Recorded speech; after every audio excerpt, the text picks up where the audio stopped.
안녕하십니까, 박사입니다. 현지 시간으로 10월 31일 러시아는 우크라이나 전역의 주요 인프라에 대해 미사일 공격을 가했습니다. 러시아 국방부는 모든 목표들이 성공적으로 타격됐다고 밝혔습니다. 수도 키예프를 포함해 주요 도시에 사이렌이 울려 퍼졌습니다. 우크라이나 내무부장의 보좌관 안톤 게라셴코는 소셜미디어를 통해 러시아의 미사일 40발이 목표물을 겨냥했다면서 시민들에게 대피하라고 호소했습니다. 키예프 시장 비탈리 클리시코는 공격으로 인해 정전이 발생하고 물 공급이 끊겼다고 말했습니다. 에너지 인프라의 파괴로 35만 가구의 수도 공급이 중단됐습니다. 하리코프 시장 이고르 테레호프도 핵심 기반 시설이 공습을 당했다면서 도시의 지하철 시스템도 가동이 멈췄다고 말했습니다. 체르카시에서도 정전이 발생했고 비니차에서도 미사일 한 발이 교육돼 민간인 지역에 떨어졌습니다. 한 소셜미디어에 따르면 자포로제시 드네프르 수력발전소 인근의 변전소도 공격을 받았습니다. 댐 근처에서 촬영된 영상에는 검은 연기가 피어올랐습니다. 11월 1일 우크라이나 경찰청장 이고르 클리멘코는 피해 상황을 업데이트했습니다. 그에 따르면 공습 사망자는 없었고 13명이 부상을 입었습니다. 사망자가 없다는 것은 러시아가 얼마나 말도 안 될 정도로 봐주면서 전쟁을 수행하는지를 보여주고 있습니다. 그런데도 우크라이나는 민간시설을 파괴했다고 전쟁 범죄니 뭐니 떠들고 있습니다. 이고르 클리멘코는 발전소 등 18개 시설이 파괴됐다고 보고했습니다. 데니스 슈미가 총리도 미사일과 드론 공격으로 18개 시설이 피해를 입었고 우크라이나 전역 수백 곳에서 정전이 발생했다고 말했습니다. 그리고 우크라이나 방공 시스템이 날아오는 50개의 미사일 가운데 44개를 격추시켰다고 주장했습니다. 키예프에서는 10월 31일 독일이 지원한 아이리스-T 방공 미사일의 요격 장면도 목격됐습니다.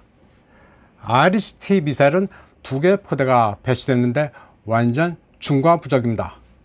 서방이 무슨 무기를 지원해도 러시아의 미사일은 막을 수가 없습니다. 미국의 펜타곤 상공을 방어하는 나썸스를 지원한다고 하지만 언제 올지도 모르고 와봐야 임시 방편에 불과합니다.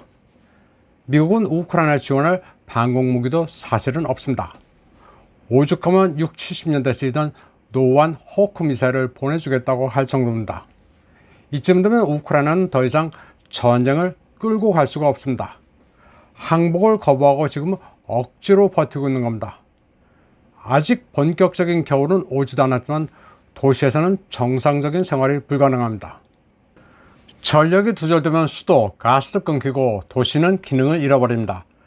다들 시골로 가서 장작을 패고 강가에서 물을 길어 살 수밖에 없습니다. 때문에 키예프 당국은 서방에 대해 모포, 침낭, 의류, 발전기도 요구하고 있습니다. 그리고 유럽에 나가 있는 자국 난민에 대해서는 내년 봄까지 귀국하지 말라고 종용하고 있습니다. 서방도 골치가 아픕니다. 남의 나라에 몰려와 복지기금을 축내고 있기 때문입니다. 다만 군 복무가 가능한 남성들은 되도록 내쫓고 있는데 서방이나 우크라이나나 우왕좌왕입니다. 이번 미사일 공격은 우크라이나가 영국의 지원을 받아 드론으로 세바스토폴의 러시아 흑해 함대를 공격한 직후 이루어졌습니다. 흑해 함대가 공격을 받아 군함 한 척이 대파된 데 따른 보복 차원으로 비춰지고 있지만 또 다른 이유도 있습니다. 10월 10일 러시아군이 미사일 80발을 쏟아부은 공세 이후 발동한 최대 규모의 공습이었습니다. 두 차례 공격 모두 우크라이나의 전력망을 마비시켜 전쟁 수행 의지를 꺾는다는 점에서는 기본적으로 동일하지만 또 다른 목적은 우크라이나 지휘부에 대한 미국의 지원을 제어하기 위해서입니다. 미군 정찰기와 무인기의 신호를 받는 지상의 통신소가 그래서 주요 타격 목표가 됐습니다. 유럽에 배치된 미 공군 정찰기 EA Joint Stars, E3 AWACS, RQ-4B 같은 정찰기와 무인기가 우크라이나군의 정보를 전하는 중요 자산입니다. 주로 흑해 국경 지역이나 루마니아, 폴란드 인근 지역을 날면서 러시아군의 움직임을 스캔해 우크라이나군 통신센터에 전달해왔습니다.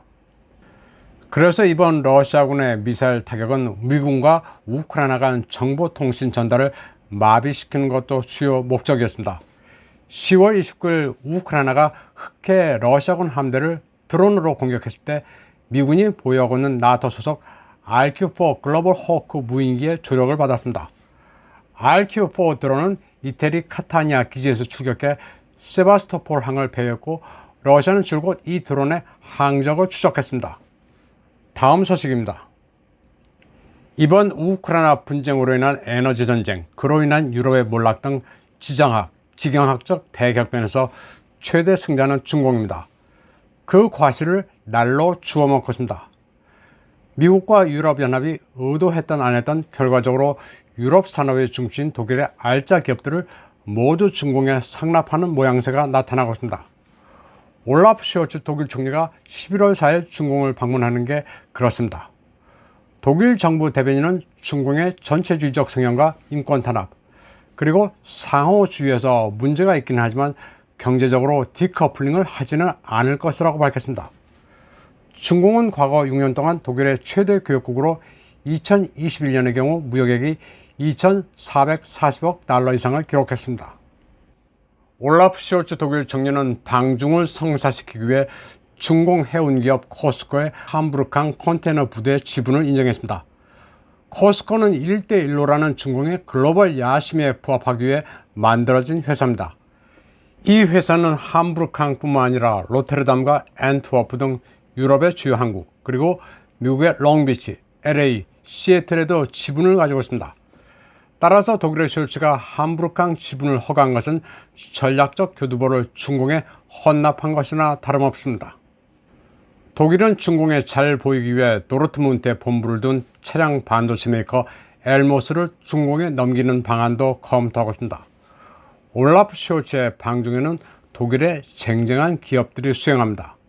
오랫동안 중공에서 사업을 하고 있는 폭스바겐과 BMW, 러시아에서 사업을 접은 고속철, 엔지니어링 업체 지멘스, 의약, 생명과학, 전자의 거두인 머크, 유럽 최대 화학업체 바스프, 도이체방크, 의약의 거두 바이언텍과 바이에르, 화학기업 바커, 스포츠 브랜드 아디다스, 영유아 식품업체 힙 등입니다. 모든 산업 분야를 망라하고 있습니다. 에너지와 인플레이션으로 독일의 산업 기반이 완전히 붕괴돼 굴지의 메이커들이 중공으로 다 넘어갈 조짐을 보이고 있습니다. 독일 내에서는 생존이 어렵자 거의 모든 메이커들이 강력한 친중으로 변했습니다. 폭스바겐, 메르세데스 벤츠, BMW는 물론이고 화학의 거두 바스프도 반중은 안 된다고 아우성입니다. 특히 바스프의 CEO 마르틴 브루드밀러는 저장성에 99억 달러 규모의 투자를 하기 위해 중공을 방문했습니다. 중공 당국은 그에 대해 검역 없이 여행할 수 있도록 했고 한정 부총리가 직접 영접했습니다. 폭스바겐 CEO는 신장 우르무치의 공장을 계속 돌려야 한다고도 주장했습니다. 미국과 EU 그리고 독일 신호등 연정의 녹색당은 숄츠의 친중 행보를 비판하고 있지만 딱히 대안도 없습니다.